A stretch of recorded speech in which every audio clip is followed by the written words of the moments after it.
બેરોજગારી અને મોંઘવારી ને કાબૂ કરવા ગુજરાત સરકાર એક બિલ લાવી રહી છે.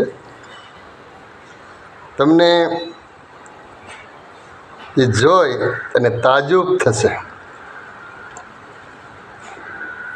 કે જે કોઈ 2 બાળકનો જન્મ થાય ત્યાં સુધી સરકારને વાંધો નથી, પણ જો 3જું બાળકનો જન્મ થાય, કોઈ દંપતી ને 3જું બાળકનો જન્મ થાય તો 3000 રૂપિયાનો દંડ.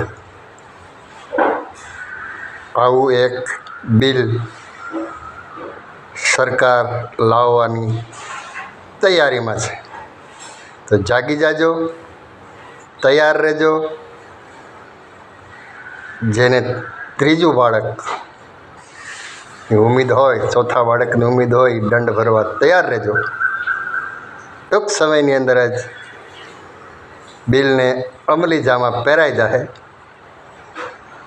જાણ ન હોય તો તમને જાણ કરી દઉં. જનહિતમાં જારી. આને કારણે બેરોજગારી ઓછી થશે, વસ્તી નિયંત્રણ થાય. કારણ કે વસ્તી વધી જાય તો બેરોજગારી થાય, આવું સરકારનું માનવું છે.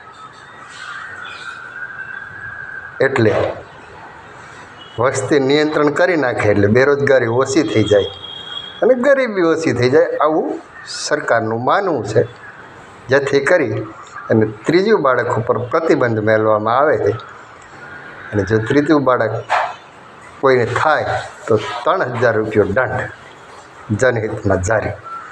જાગો, જાગો અને જાગો.